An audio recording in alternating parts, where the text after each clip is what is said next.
No Shalini, music of ಮಾಡಬೇಡ.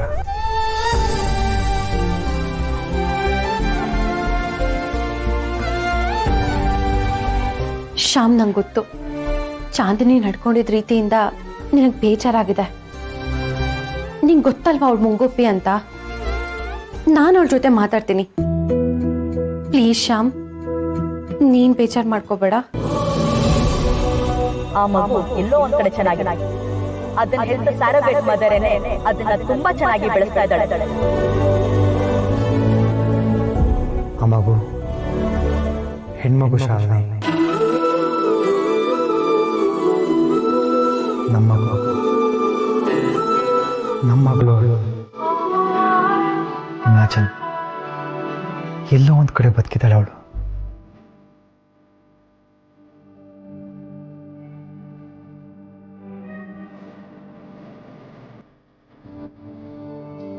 ಶಾಲು, ಆಗಲೇ ನಾನು ನಮ್ಮ ಮಗು ಬದುಕಿದೆ ಅಂತ ಹೇಳಿದಾಗಿಂದ ನಾನು ಗಮನಿಸ್ತಾ ಇದ್ದೀನಿ. ನಿನ್ನಲ್ಲಿ ಒಂದು ಸರ್ಪ್ರೈಸ್ ಇಲ್ಲ, ಖುಷಿ ಇಲ್ಲ. ಯಾಕೆ ನಿಮಗೆ ಮಗುನ ನೋಡಬೇಕು ಅಂತ ಅನ್ನಿಸ್ತಾನೆ ಇಲ್ವಾ? ನಮ್ಮ ಮಗಳು ಯಾವುದೋ ಪುಣ್ಯವಂತ ಗರ್ಭದಲ್ಲಿ ಹುಟ್ಟಿದಾಳೆ ಅವಳು. ನಾವು ಬದುಕಿಲ್ಲ ಅಂತ ಅಂದ್ಕೊಂಡಿರೋಳು ಈಗ ಜೀವಂತವಾಗಿದ್ದಾಳೆ ಅಂತ ಗೊತ್ತಾಗಿದೆ. ಈಗಲೂ ನಿಂಗೆ ಅವಳನ್ನ ನೋಡಬೇಕು ಅಂತ ಅನ್ನಿಸ್ತಾನೆ ಇಲ್ವಾ?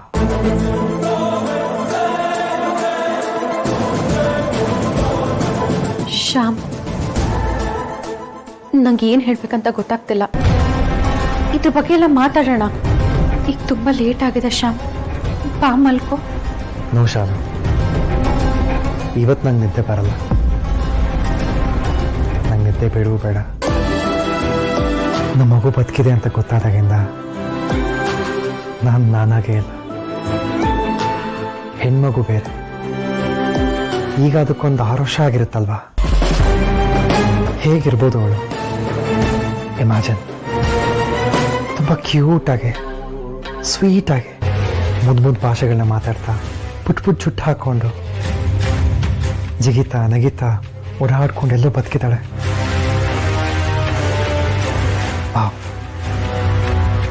ಇಮ್ಯಾಜಿನೇಷನ್ ಎಷ್ಟು ಬ್ಯೂಟಿಫುಲ್ ಆಗಿದೆ ಅಲ್ವಾ?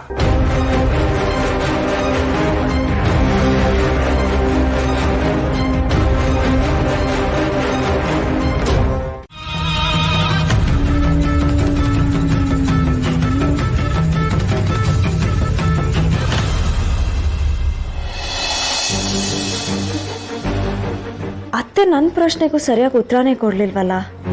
ಇಂಥ ದೊಡ್ಡ ವಿಷಯದಲ್ಲಿ ಇಬ್ರು ದಾರಿ ತಪ್ಪಿಸಿ ಮದುವೆ ಆಗೋ ಹಾಗೆ ಮಾಡೋದು ಹೇಗೆ ಒಳ್ಳೆ ಕೆಲಸ ಆಗತ್ತೆ?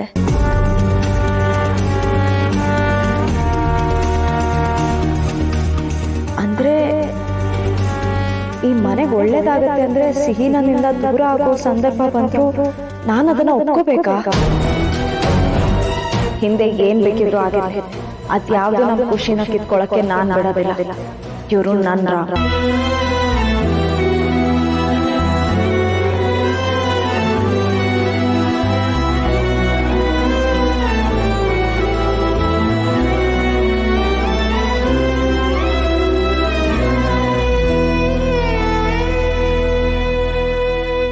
ಇವಳು ನನ್ನ ಸಿಹಿ.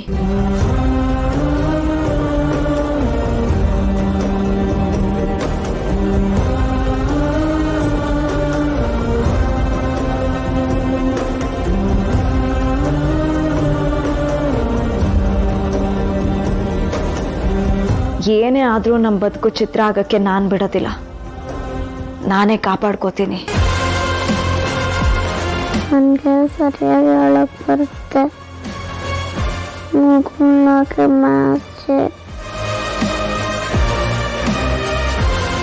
ಸರಿಯಾಗಿ ಹೇಳ್ದೆ ಪುಟ. ನನ್ನ ಮುಖದಲ್ಲಿ ಮುಗುಳ್ನಾಗೆ ಯಾವತ್ತೂ ಇರೋಕ್ಕೆ ಕಾರಣ ನೀನು ಮತ್ತೆ ನನ್ನ ರಾಮ್. ನಿಮ್ಮಿಬ್ರನ್ನ ನಾನು ಯಾವತ್ತೂ ದೂರ ಮಾಡ್ಕೊಳ್ಳಲ್ಲ.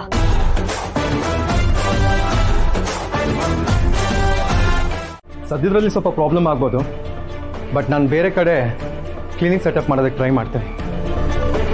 ನಾವು ಕೆನಡಾದಿಂದ ಬಂದಮೇಲೆ ಬೇರೆ ಕಡೆ ಮನೆ ಮಾಡ್ಕೊಂಡಿರೋದೇ ಬೆಟರ್ ಅಂತ ನನಗೆ ಯಾವಾಗಲೂ ಅನಿಸಿತ್ತು.